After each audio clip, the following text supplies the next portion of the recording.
is concerned. I would borrow from science. The scientific method is based on what you call empirical evidence that is verifiable, and I see this in the new presentation. It falls, we can say, it falls within the scientific category.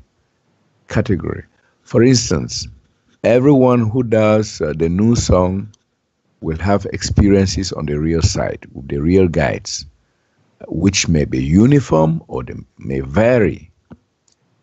But it is a certainty that people will have waking and dream experiences. Also, reading the new books enables all who do so to become more aware of the reality life is. So it is a given that the same methods and practices will lead to the same results. Okay, with this scientific basis on which the new presentation is built, as I can say, you seem to be against science.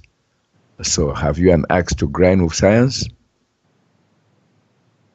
Again, it's the interpretation. I'm not against anything. Again, as I say all the time, this is the interpretation, and Paul went through the same thing. And I saw this as Paul would say certain things. He would say something like, well, you know, we're fine with everything or whatever, just along those lines. And then people would say, well, I'm looking and reading your books here. It's like you criticize everyone. Well, as you simply show what's taking place, it is not that you're against anything. So again, what I'm doing is providing a reference for people to see. So it looks like a criticism, it looks like an attack. Again, it's the interpretation. So no, there's no axe to grind, or there's nothing against science. And when you first, started the conversation there and started to ask a question, the verifying of whatever. So again, what do we see with the science community or establishments, or basically it's really institutions, like where people are locked away. It's really the scientific institutions, that's more aptly said, because that's what they are. They should be locked away, but anyhow, they verify themselves, don't they? Just like the monarchy is self-appointed. It's like, oh, I am king, all right? Now, did the whole of life decide that, or did you decide it for yourself? So everybody verifies themselves, which is fine. And we see what the scientific community has done. And even though it's destroying the world very rapidly, okay, purposely and very rapidly, people keep agreeing that, oh, science says this, science says that. Does that make sense? When they're the ones destroying everything, along with the governments, etc., the people that so-called verify things as authentic or, whatever, these are the ones destroying it. The average person out there, like the farmer or whatever, or the average person that's just trying to survive, they're not doing that. They're just trying to survive in this society, on this planet, as an example, and get on with their experiences. And so again, no, I'm not for nor against anything. It's not about that. I'm simply, like the chemtrails in the sky. I'm not saying they're bad. I'm just saying, oh, this is what they're doing. They're poisoning the earth. And the chemtrail pilots could get together and say, oh, Duane's criticizing us because we've got a good job here. And, why is he saying we're poisoning the earth when, we need a job? This is what we do. Okay, fine. So it doesn't mean I'm against them. No, I don't want to see them. I see them here. And in a way, I am personally, okay? Personally, yes, I would say, no, don't do that. That's not a good choice, and you're destroying everything here. But at the same time, they do have free will, and if I push too far, well, they're going to do funny things to me too here. So I can only say certain things, but again, no, there's no for or against or axe to grind with the scientific community, but they can do a lot better, like Tesla did, as an example. We have the Tesla technology for the vessel. And very few people implement this. The solar idea, that's front, because it's cool, it sounds cool. but at the same time, there is a better way to do things. And technology and science does have its place when it creates a real benefit for people and not building bombs to where it's a demise. That becomes the difference. So yes, there's going to be, observations created because of what's taking place. I don't want to be poisoned, and I don't really want to see the kitties in the neighborhood poisoned either. I like cats. And people decide for themselves if they want to breathe in poison. A lot of people buy Raid and stuff like that. That's science. If they want it, that's their choice. But at the same time, I don't want to spray it around me. But again, it's on the earth. So we have a lot to deal with. So no, there's no negating anything. Everything is fine. It's, again, we make sense of what is taking place. So, yes, go ahead, Charles. Okay, another another question I have, and I think this one will please most Africans who would listen to you talk about it. Excuse me. And it's about human farming. Human farming, as I see it, is the wanton exploitation of human resources for physical and material gain at this level of life. And it sometimes presents itself in the form of charity, philanthropy, social empathy, and all the like. But there seems to be another form of invisible farming, which I may call spiritual farming. And it is practiced in Africa and other parts of the world. And this is how it operates. Now, people cause others to die in quotes. They die visibly. And there's a funeral, and the individual is buried, but he reappears in another part of the same country or another part of the world, where he or she toils in all weather and brings money to the person who sold him. And if discovered, this person simply disappears to reappear somewhere else to continue with his work. It is like owning a slave, just like during the days of slavery. And some people have many individuals working for them in this way. So what can we say about this kind of activity seen from the real side? I think many Africans would really love to hear your take on this. Well, you know the place best. It sounds very interesting. And actually, according to the business world, it sounds like a good business. It seems to be working. I got to be real here. So, there are good businesses on the world. Doesn't mean that, the people involved don't have to deal with the cause and effect of them. Of course they do. I mean, and some things, when you see it working, it's like, wow, that's a good business. Yes, slavery has always been a great business. That's why it has always been around. And actually, we see the human farming aspect. As we become more aware, we see the surfacey part of it, but the kind of insidious hidden part is the major controllers of the world, like the Vatican and the monarchy. They are the major controllers. They are the number one. And they've disguised it with the religious spiritual idea that you brought up there, to where they're supposedly the good guys or the good people of the world. But we're discovering they're really not. And there's a lot more to it with all the ritualism. And everything has come from the political system and religion, and it's really religion that rules, because it's the reptilians brought sacrificial religion, and that is worshiping and praying something that doesn't exist, but you must do it or we get rid of you and you come back once again unconscious. So, this human farming aspect is very real. And this is what the planet's all about. There is no la-la land here. It is all human farming, and there is no safe place on Earth. You came here, everybody came here to wake up, but most people forgot, so they're trying to establish some great lifestyle here. Well, you do what you can while you're here. Have a little fun, eat some ice cream, go to the movies, whatever. But realistically, there's a bigger picture. And so, it's very interesting what's taking place. And, you know, some people, everybody has their abilities. And people learn these things. They learn to be very tricky. And in the business world, you know, people become very good. That's why they become lawyers and doctors, because, you know, it's a good gig to, you know, create situations that, you know, supply you personally and continue to supply you personally no matter what.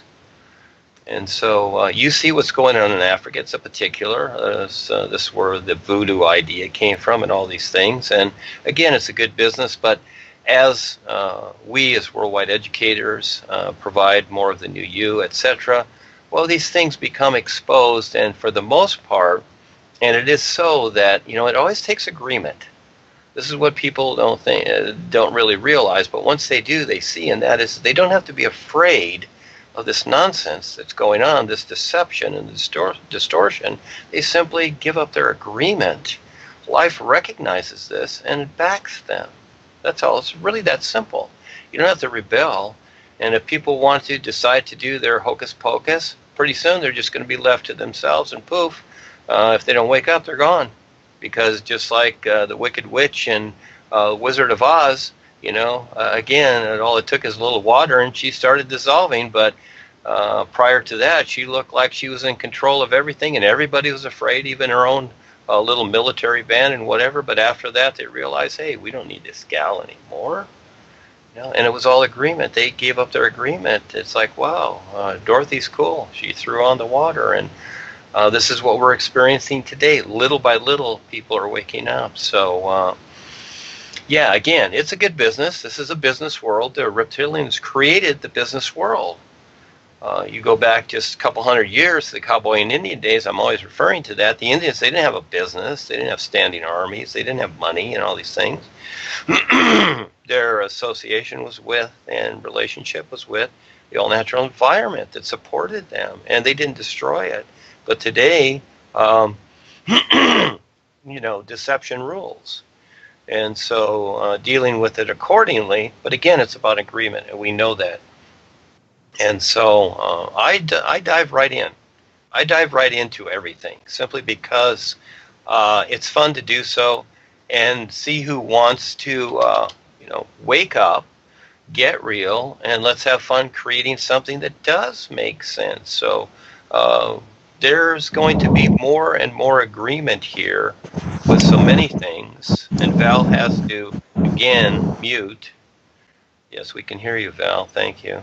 You're wiping your feet on your on the bottom of your car there, aren't you? Just I'm tapping it. Okay, we're just going to have to get rid of you, Val. So again, yeah, this is part of our wake up. Is it's not about creating more ideas about the ideas that have been created. It's about seeing what has been created and recognizing what makes sense from what has been created. And while we're here, yes, we want to create things. We want to do things. And so we're doing that. We're making sense.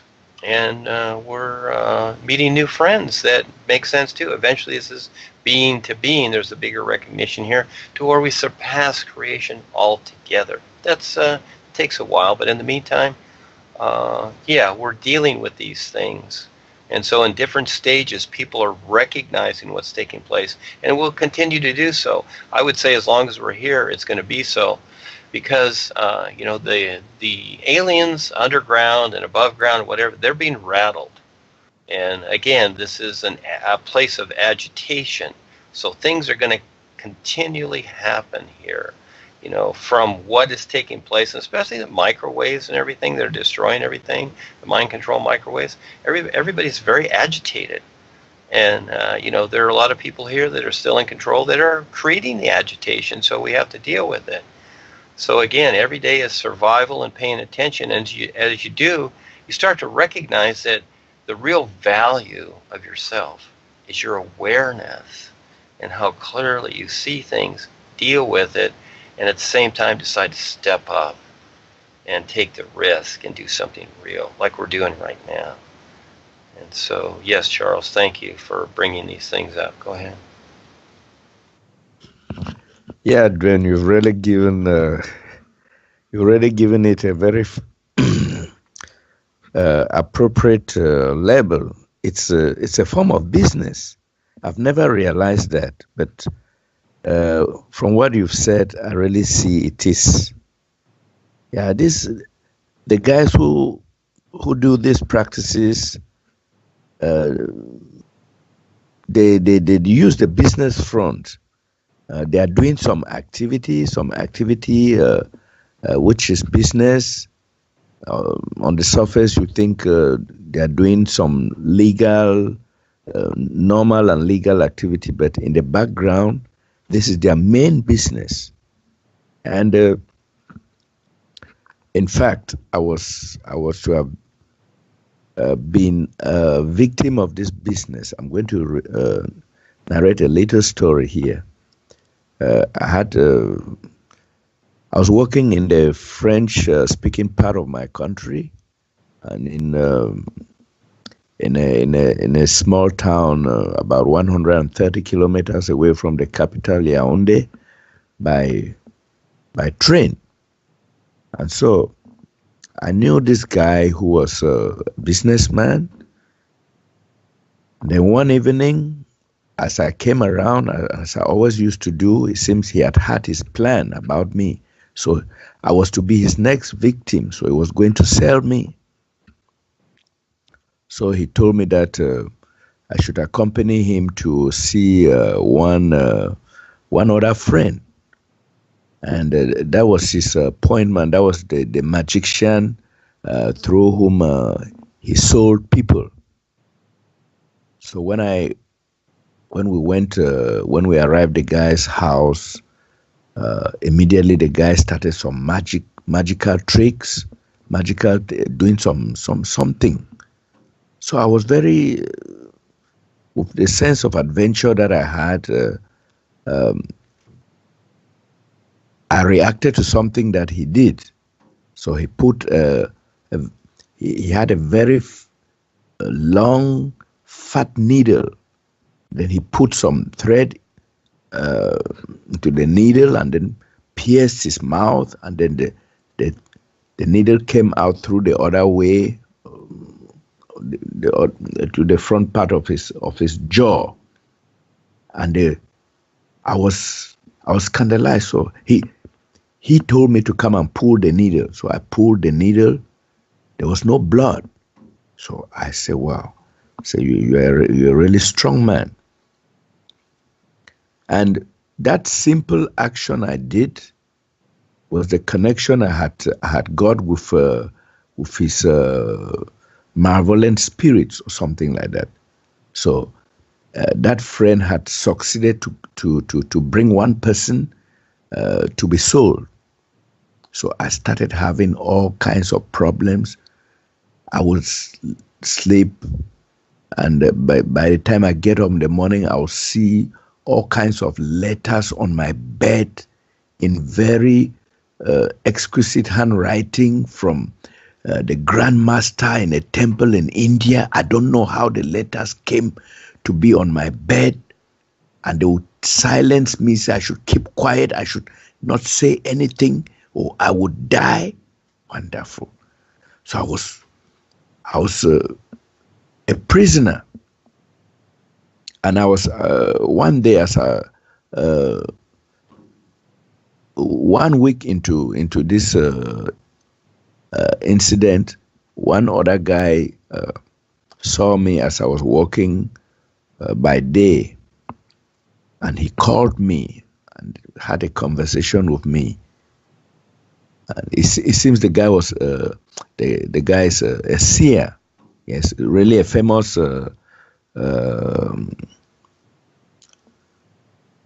seer, or he was doing some work too, some kind of spiritual work. But I never really appreciated what he was doing until that day. So he saw me. He said I should come to his workshop because he was a simple tailor. And then he started asking me questions. And he said he was seeing me in his dreams in another world. He was seeing certain things happening to me, and he asked me what was actually happening. Why was it that he was seeing me in such places on the other side of life?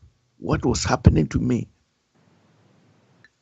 So I just burst into tears. I told him that, look, something terrible is happening to me. I don't know what it entails. And then I told him how the other friend had taken me, had asked me to accompany him to see somebody just for a short visit, because I was just strolling that evening. And then when I went there was that strange happening where that man put some thread in a needle and pierced his mouth and called me to pull the needle.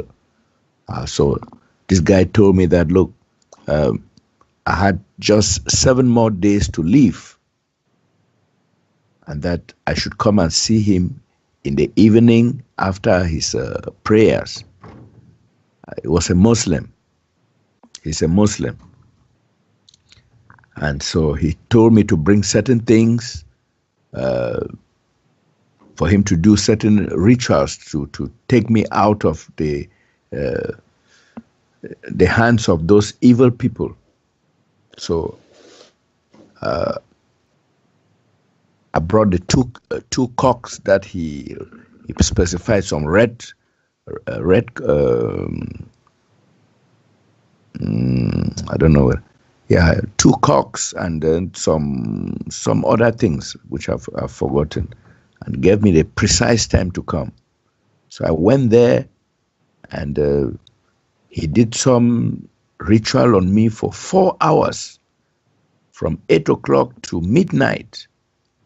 And then he told me to wait for,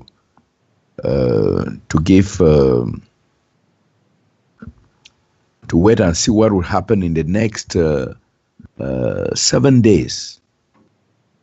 And before the 7 days elapsed, maybe after 3 or 4 days, that guy that we visited that night, my friend took me there, he started behaving as if he was mad, walking on the road and threatening people, saying anybody who is trying him is going to see, and passing, but could not face this guy who was trying to save me. And so on the 7th day, this guy's niece just returned from school and fell on the tripped somehow on the veranda and died on the spot. And so when the news reached us, the guy told me that, look, that was me. I was to die. That guy was to give somebody within those 7 days. And since I had gone out of his, escaped from his grip, so he had to immediately sacrifice his niece. And that is how I was saved. Or else I would have been sold to be working as some kind of spiritual slave somewhere. So it's actually a form of business, Duane. That is true, because all their quest is for money. I was to work and be given them money. So it's a terrible business that people are practicing there in some parts of Africa. That is a movie, Charles, and yes, and so as you've gone through this and all these things, yes, because you've been brought up in Africa and you see all these things in your life. You write a great book about these things, and finally come into the new presentation, yes, and you're the educator too. And so, with this episode that you just explained here, just for the fun of it, what do you see as the moral of the story? That's an old saying, isn't it? Yeah. Yes, that's kind of funny, isn't it? Kind of like one of Delilah's little funny stories. Yes. So, as you tell these things, and all of a sudden, yes, things kind of reversed itself. Well, again, it's extremes.